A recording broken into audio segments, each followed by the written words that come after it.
Hi, you guys, and welcome. I am beyond thrilled to share with you that I'm starting a new YouTube channel called Peg's Gluten-Free Kitchen.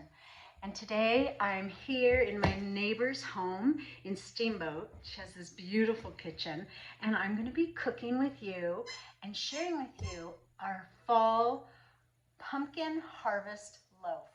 Oh my God, who doesn't love pumpkin? Who doesn't love cinnamon and pumpkin pie spice and everything nice? And I'm really excited to share this new recipe with you. So we're doing it. Here are all the ingredients that you're gonna need to make this delicious pumpkin harvest loaf for your first fall treat. Oh my God, it's gonna be delicious. For breakfast, lunch, a treat, afternoon with tea, anything. Oh my God, so delicious with butter. So you'll need almond, you'll need a gluten-free flour, some salt, you'll need pumpkin spice and cinnamon, you'll need an egg, and then you'll need maple syrup, pumpkin, either canned or fresh, some yogurt, grated ginger, fresh grated apple, some baking soda, and flax. And those are the flours that I'm using. And then we're gonna make a streusel topping. Yeah, okay, beautiful. And now we're gonna just grease our loaf pan right here.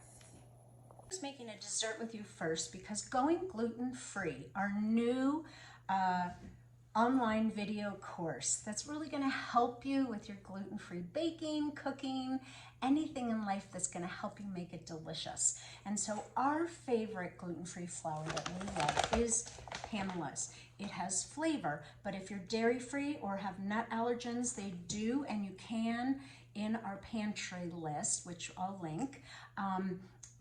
We'll share with you our other favorite gluten-free flours.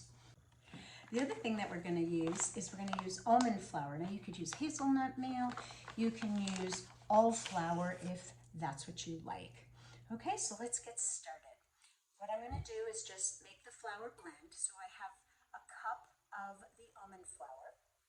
I'm going to add a cup of my Pamela's flour blend.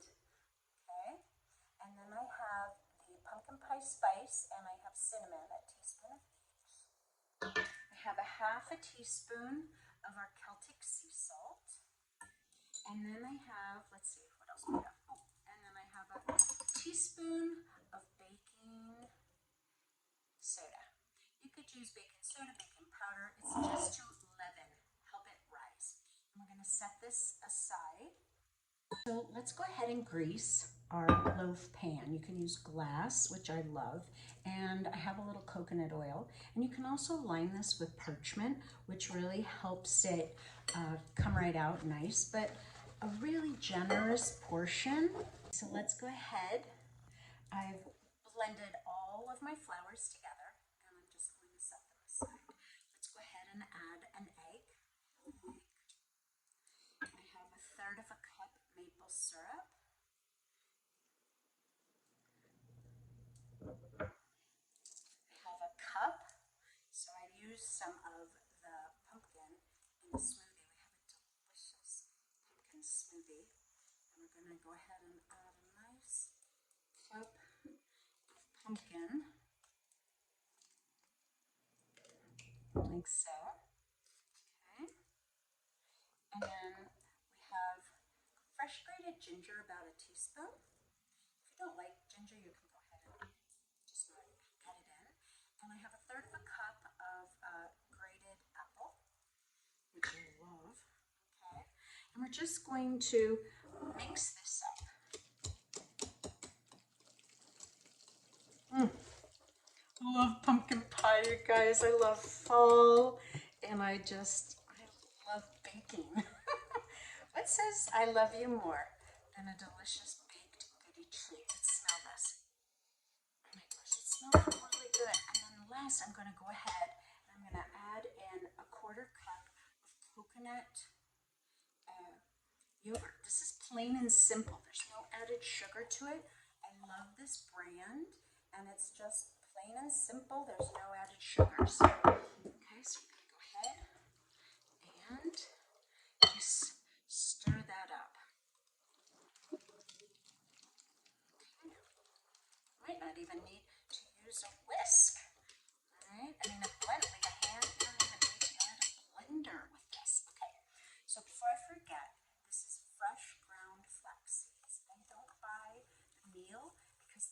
goes rancid so quickly. So I have this little magic bullet here.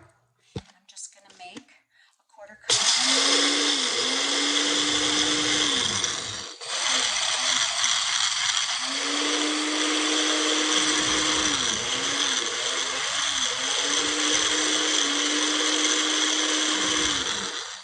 Okay, how easy is that, you guys? Okay, so we have a quarter cup of the meal, and we're just going to put it right inside our flour mixture, just like so. And we'll just stir it all up. Hi, loves. So, all right, so I have all my liquid and yumminess together here, and I'm going to just slowly add the flour in and just mix it. Just like so. Continue to mix this together. Do you guys like pumpkin? Do you like pumpkin bread, pumpkin muffins? Yes. You guys, my neighbors are here. I love nothing more than cooking with my friends, especially kids, because I think it's really awesome. Do you guys like to cook? I like to. Yeah. But Perry's the one who actually cooks. He likes to eat it. No, not true, Perry. Sometimes I help. I love it. Okay, so I'm blending this together. You don't have to over stir it. And see how this looks really good. Now, you can add chopped walnuts to this. You can add raisins to this.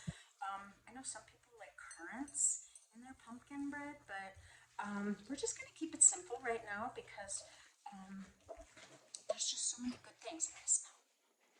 Oh, it smells really good. And now I'm going to taste it. You want to taste it? Tell me what you think. Does the batter taste good? Want to try it? I probably won't taste good. Okay. All right, so this is what we're going to do. We have a nice greased pan, and I'm going to just put it in here. And then I have my oven preheating at 350 degrees. All right. I'm just going to take it, put it all in here. Make sure that it's nice and well mixed. If you see some flour in there, just go ahead and get in there and blend it in. Okay. The batter smells delicious. So now we're going to also make a little streusel topping because who doesn't like a little streusel topping? Do we like streusel topping, guys? Little nuts and cinnamon and have some sugar. Good. Love that. Okay, so it's so good. So I'm just going to shake it so it evens it out. This looks really delicious so far, so good. All right, so now we're going to go ahead and make the streusel topping. We're going to make the streusel topping. What I have is I have some coconut sugar, or you can use brown sugar. I have chopped pecans, or you can totally use walnuts if you love walnuts. And I have a quarter cup of butter. I'm going to throw that in. I'm going to throw the nuts in. And I'm going to throw about at least a teaspoon of cinnamon because you can never have cinnamon, right?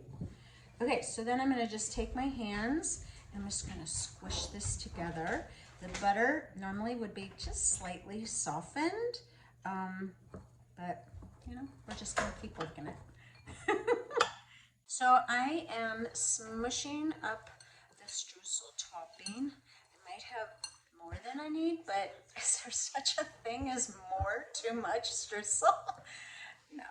Isn't it all about the streusel topping? Yeah. We agree. All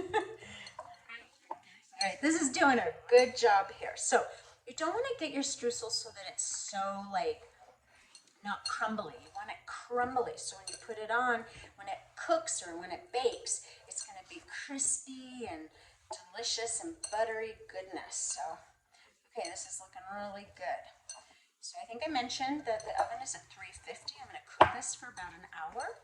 And then we're going to sit down and have a delicious streusel topping, pumpkin, something. All right, here it goes. Let me move this so. See, can you see that? Okay, great. So I'm gonna just put the streusel topping on the top. This is actually gonna be perfect, guys. Look at how gorgeous she looks. We're gonna put her in a 350-degree oven for an hour, and I'll see you soon.